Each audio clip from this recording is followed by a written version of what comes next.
नमस्कार दोस्तों, मैं सुमित मिश्रा स्वागत करता हूं एक बार फिर से आप सभी का एमजेटी एजुकेशन में। साथियों, चाइना के विदेश मंत्री वांग यी भारत दौरे पर आए थे और ऐसे में उन्होंने पीएम मोदी से भी और अजीत डोभाल से भी मुलाकात करी। बहुत सारी डेवलपमेंट्स हुई हैं भारत और चाइना के रिलेशंस को लेकर के। आज हम लोग इसको आराम से समझेंगे, बहुत ही आसान भाषा में। एंड तक देखिएगा, वीडियो काफ़ी इन्फॉर्मेटिव आपको ये वीडियो मिलने वाला है। इंडिया और चाइना के रिलेशन से संबंधित सारी चीज़ें लगभग मैं कवर करा दूंगा इसी एक वीडियो में। तो चलिए वीडियो की शुरुआत करते हैं हम लोग। आप देखोगे आर्टिकल आज के टाइम पर यही पूरा चर्चे में है।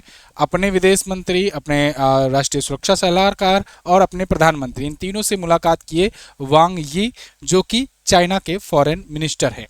तो इन्होंने बहुत सारे मुद्दों पर बात की, जैसे कि चाइना से अब रेयर अर्थ मिनरल्स, जो पिछले दिनों में जुलाई में रोक दिया गया था, उसको फिर से बहाल किया गया है।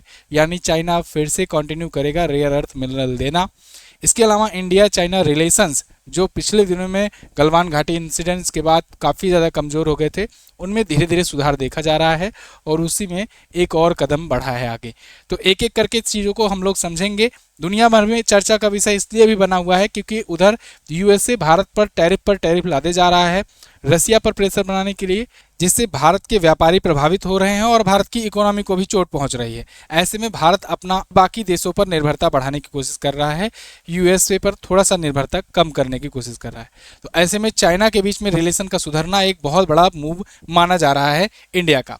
तो भारत चीन सीमा विवाद को हल करने के लिए एक एक्सपर्ट कमेटी भी बनाने की बात चली है कि भारत चीन पर जो विवाद चल रहा है, क्योंकि भाई विवाद के कारण ही दोनों के रिलेशन गड़बड़ हुए हैं। जो गलवान घाटी इंसिडेंट हुआ था उसके बाद से भारत और चीन के सीमा विवाद काफ़ी बढ़ गए थे।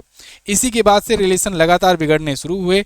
भारत ने फ्लाइट वगैरह भी रोक दी थी, तब से भारत और चाइना के बीच में डायरेक्ट फ्लाइट रुक गई थी। अब उसे भी बहाल कर दिया गया है, यानी कि अब चाइना से अगर भारत कोई आना चाहता है, चाहे टूरिस्ट हो चाहे जो भी डेवलपमेंट, वो डायरेक्ट आ सकता है। भारत से कोई चाइना जाना चाहता है तो वो भी डायरेक्टली जा सकता है, ठीक है। अन्य रूट से जाने की अब जरूरत नहीं पड़ेगी। तो दोनों ने ये डिसाइड किया है कि भारत और चीन के सीमा विवाद को लेकर जो एक्सपर्ट कमेटी बनेगी, ये जल्द से जल्द बॉर्डर निर्धारण के लिए समाधान ढूंढेगी।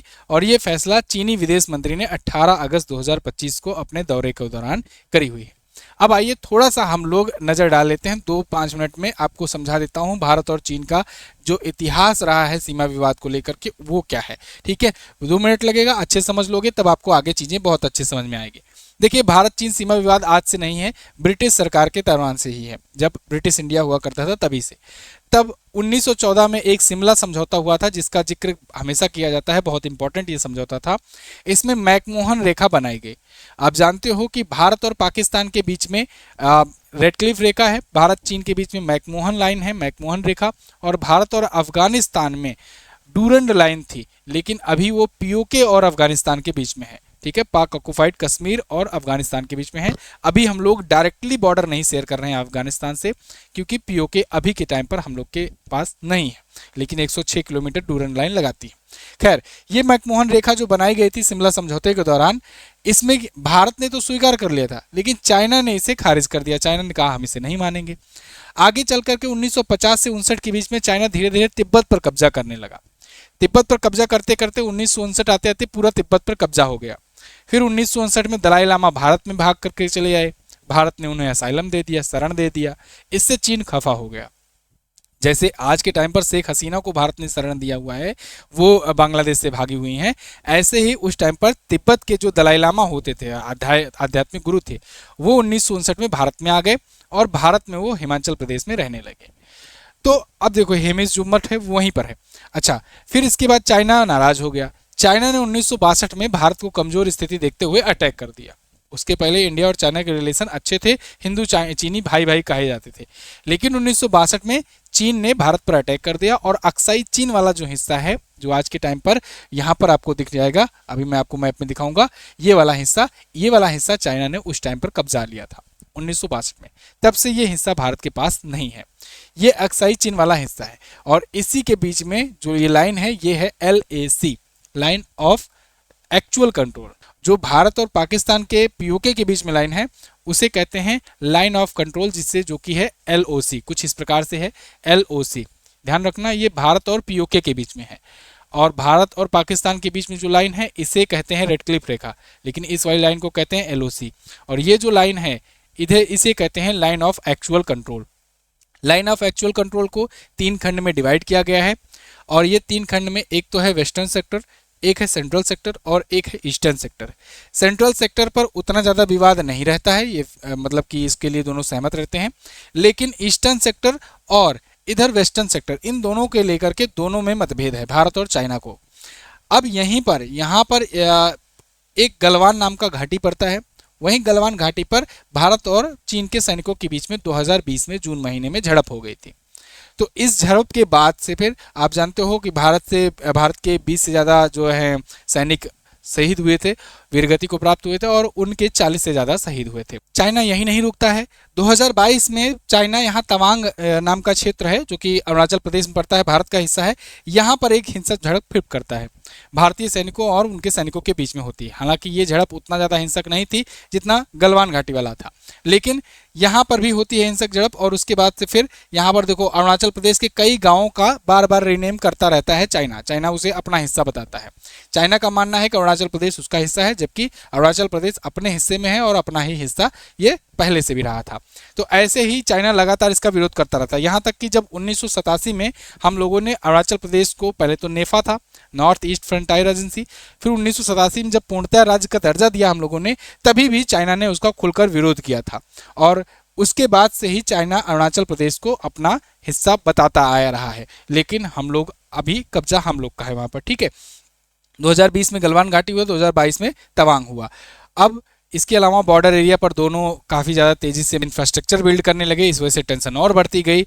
कई बार सैटेलाइट इमेजेस से पता चला कि वहाँ पर चाइना लगातार बॉर्डर एरिया में गांव वगैरह अपने बसा रहा है। इसके अलावा चाइना लगातार फंड करता है पाकिस्तान को, जिससे पाकिस्तान जो है ये भारत के खिलाफ खड़ा हो पाता है। तो ये भी एक प्रॉब्लम है, इस बात को भी भारत बार बार उठाते रहता है अंतर्राष्ट्रीय मंचों पर।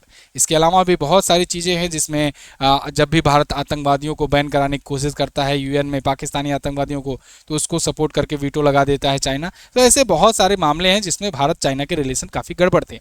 लेकिन अभी जब वांग यी आए भारत के दौरे पर, तो इन्होंने कहा कि देखो दुनिया में इस समय बहुत ज़्यादा अनिश्चितताएं बनी हुई है।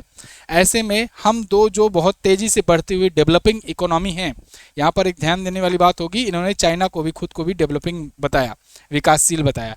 तो इन्होंने कहा हम दोनों जो डेवलपिंग हैं वो 2.8 अरब से ज़्यादा आबादी वाले देश हैं। ऐसे में आप समझो कि भारत की आबादी और चाइना की आबादी मिला दिया जाए तो आधी दुनिया की आबादी ऐसे ही हो जाती है। तो ऐसे में इन दोनों का अगर साथ हो जाए, ये दोनों अगर मिल जाए, अच्छे से चलें साथ मिल करके आपस में, तो फिर कितना ज़्यादा ग्रोथ हो सकता है, ये अपॉर्चुनिटी इन्होंने बताई। अच्छा, ये चीज़ें इनको अब याद आ रही है, भारत बहुत पहले कर रहा था, इस चीज़ें भारत बहुत पहले से चाइना को कह रहा था, अप्रोच कर रहा था, लेकिन चाइना है पीठ पीछे धोखा देता है। अभी भी भारत को पूरी तरीके से इन पर डिपेंड नहीं होना चाहिए। इन्होंने कहा है कि चलो रेयर अर्थ मिनरल्स जो रोके गए थे उनको बहाल किया जाएगा, भारत को रेयर अर्थ मिनरल मिलने लगेंगे। आप देख रहे होगे कि रेयर अर्थ मिनरल की ही होड़ मची हुई है पूरी दुनिया में।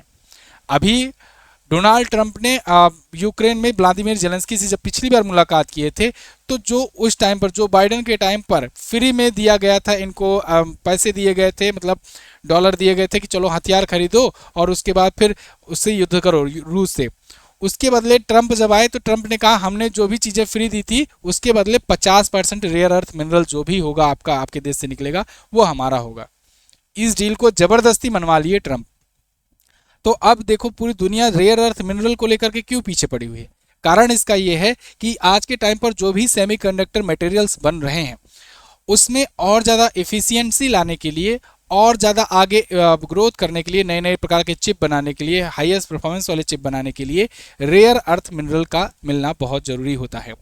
रेयर अर्थ मिनरल कोई एक दो मिनरल नहीं है कि जिसका नाम हो, जिसका कोई फिक्स चीज़ें हो। जैसे कोई सेमीकंडक्टर बना रहा है तो सिलिकॉन की ज़रूरत होती है।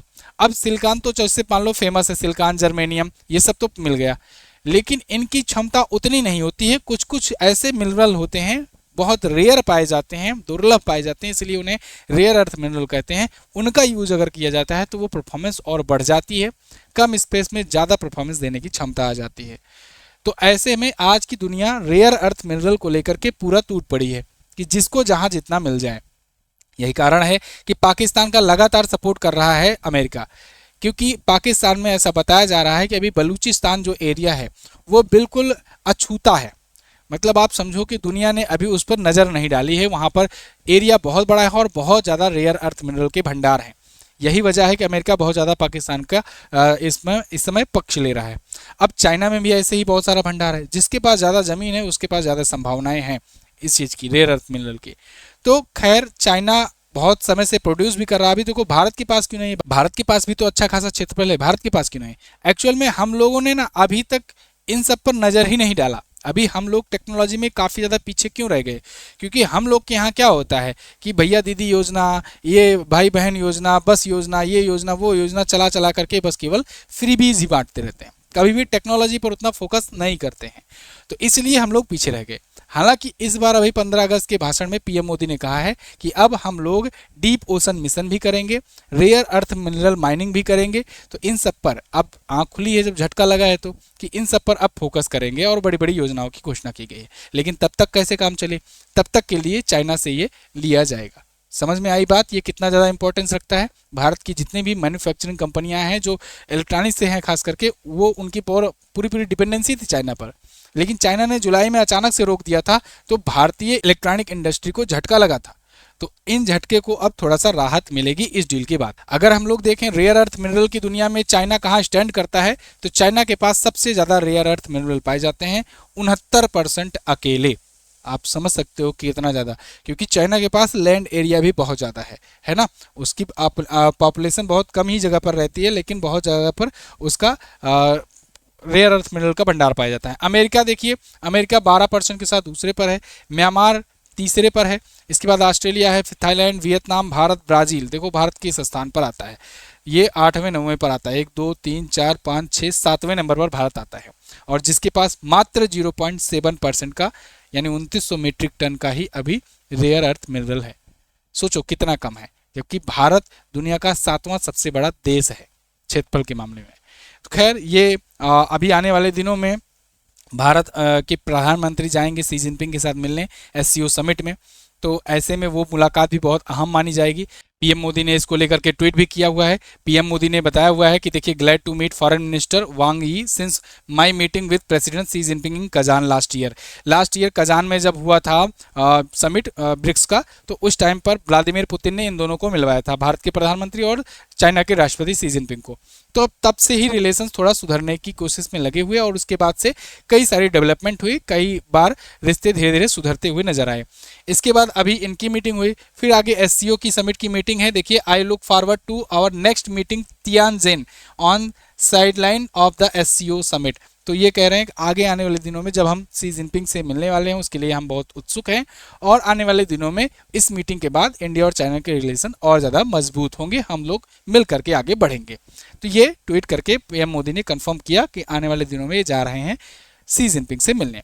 क्लियर है? अब आगे जो भी कोई अपडेट आएगी मैं आपको बताऊंगा, टू द पॉइंट, बिना कोई बकवास के। कम समय में आपको ज़्यादा से ज़्यादा कंटेंट देने का प्रयास किया जाता है, तो आप जो है चैनल को सब्सक्राइब करके रख सकते हो। जो भी विश्व भर में घटनाएं चल रही हूँ उसका मैं टू द पॉइंट देने का प्रयास कर रहा हूँ, तो आप लोग सपोर्ट कर सकते हैं चैनल को सब्सक्राइब करके और वीडियो को लाइक करके। चलिए, थैंक यू सो मच। मिलते हैं अगली वीडियो में अगले किसी टॉपिक के साथ। तब तक के लिए नमस्कार, जय हिंद, वंदे मातरम।